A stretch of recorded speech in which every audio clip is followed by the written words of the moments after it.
Preface. 0 to 1. Very moment in business happens only once. The next Bill Gates will not build an operating system. The next Larry Page or Sergey Brin won't make a search engine. And the next Mark Zuckerberg won't create a social network. If you are copying these guys, you aren't learning from them.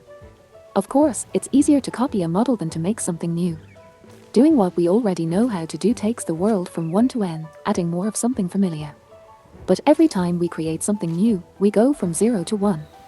The act of creation is singular, as is the moment of creation, and the result is something fresh and strange.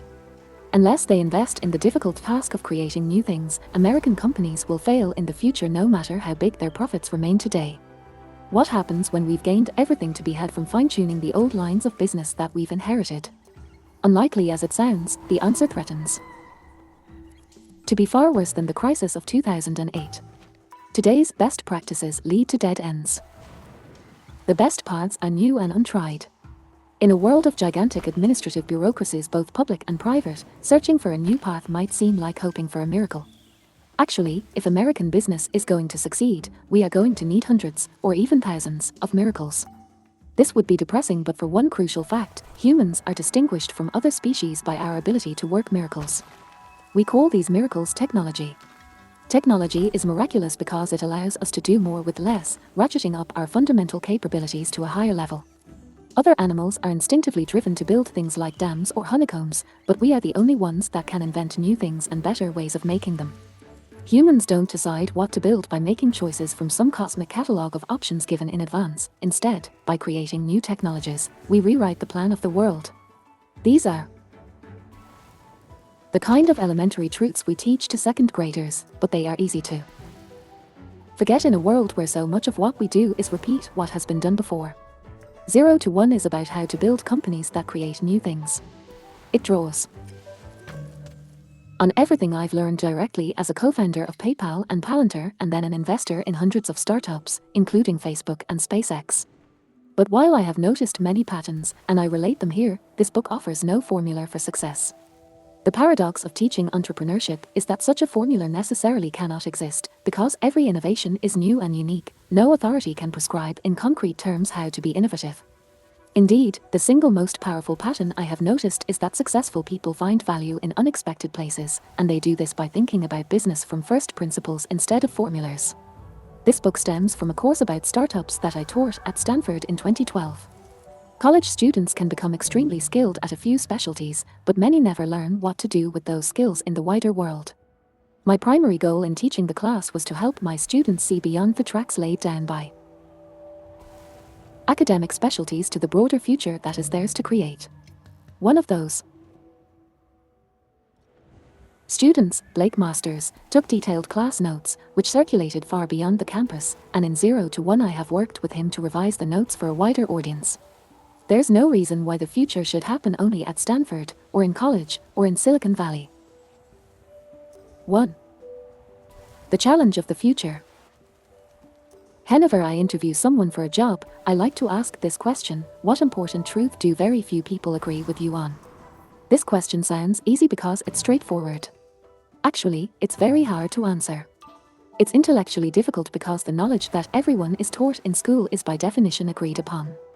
And it's psychologically difficult because anyone trying to answer must say something she knows to be unpopular. Brilliant thinking is rare, but courage is in even shorter supply than genius. Most commonly, I hear answers like the following: our educational system is broken and urgently needs to be fixed. America is exceptional. There is no God. Those are bad answers. The first and the second statements might be true, but many people already agree with them. The third statement simply takes one side in a familiar debate. A good answer takes the following form: most people believe in X, but the truth is the opposite of X. I'll give my own answer later in this chapter. What does this contrarian question have to do with the future? In the most minimal sense, the future is simply the set of all moments yet to come. But what makes the future distinctive and important isn't that it hasn't happened yet, but rather that it will be a time when the world looks different from today. In this sense, if nothing about our society changes for the next 100 years, then the future is over 100 years away. If things change radically in the next decade, then the future is nearly at hand. No one can predict the future exactly, But we know two things: it's going to be different, and it must be rooted in today's world. Most answers to the contrarian question are different ways of seeing the present. Good answers are as close as we can come to looking into the future. 0 to 1, the future of progress. When we think about the future, we hope for a future of progress. That progress can take one of two forms. Horizontal or extensive progress means copying things that work, going from 1 to n. Horizontal progress is easy to imagine because we already know what it looks like. Vertical or intensive progress means doing new things, going from 0 to 1. Vertical progress is harder to imagine because it requires doing something nobody else has ever done. If you take one typewriter and build 100, you have made horizontal progress. If you have a typewriter and build a word processor, you have made vertical progress. At the macro level, the single word for horizontal progress is globalization, taking things that work somewhere and making them work everywhere. China is the paradigmatic example of globalization. Its 20-year plan is to become like the United States is today. The Chinese have been straightforwardly copying everything that has worked in the developed world: 19th century railroads, 20th century air conditioning, and even entire cities. They might skip a few steps along the way, going straight to wireless without installing landlines, for instance. But they're copying all the same. The single word for vertical, 0 to 1 progress is technology.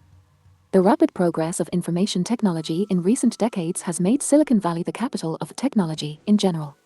But there is no reason why technology should be limited to computers. Properly understood, any new and better way of doing things is technology.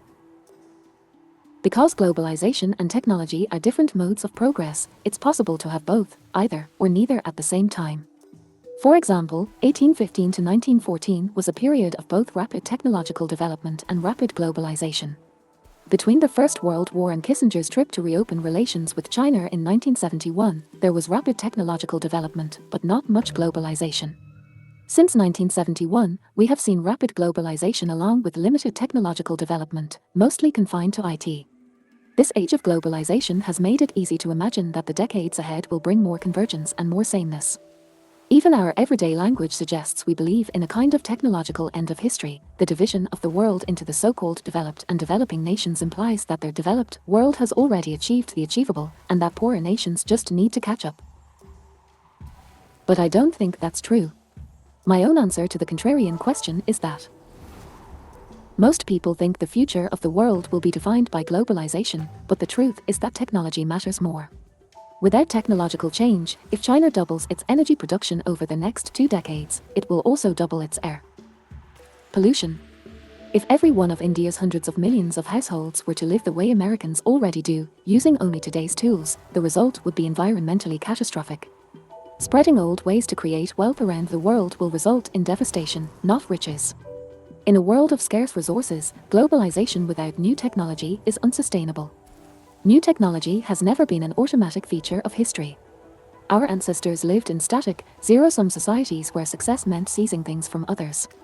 They created new sources of wealth only rarely, and in the long run they could never create enough to save the average person from an extremely hard life. Then, after 10,000 years of fitful advance from primitive agriculture to medieval windmills and 16th century astrolabes, the modern world suddenly experienced relentless technological progress from the advent of the steam engine in the 1760s. All the way up to about 1970. As a result, we have inherited a richer society than any previous generation would have been able to imagine. Any generation excepting our parents and grandparents, that is, in the late 1960s, they expected this progress to continue. They looked forward to a 4-day work week, energy too cheap to meter, and vacations on the moon. But it didn't happen. The smartphones that distract us from our surroundings also distract us from the fact that our surroundings are strangely old. Only computers and communications have improved dramatically since mid-century. That doesn't mean our parents were wrong to imagine a better future, they were only wrong to expect it as something automatic. Today our challenge is to both imagine and create the new technologies that can make the 21st century more peaceful and prosperous than the 20th.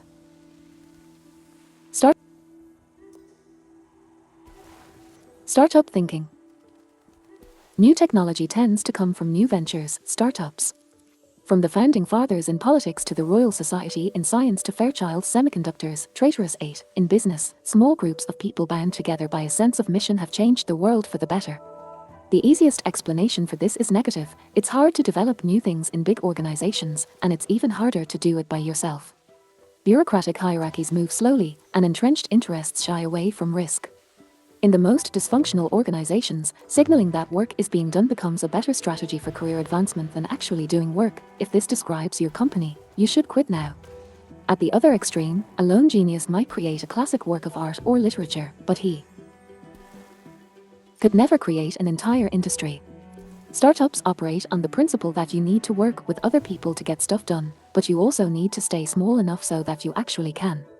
Positively defined, a startup is the largest group of people you can convince of a plan to build a different future. A new company's most important strength is new thinking. Even more important than nimbleness, small size affords space to think. This book is about the questions you must ask and answer to succeed in the business of doing new things. What follows is not a manual or a record of knowledge but an exercise in thinking.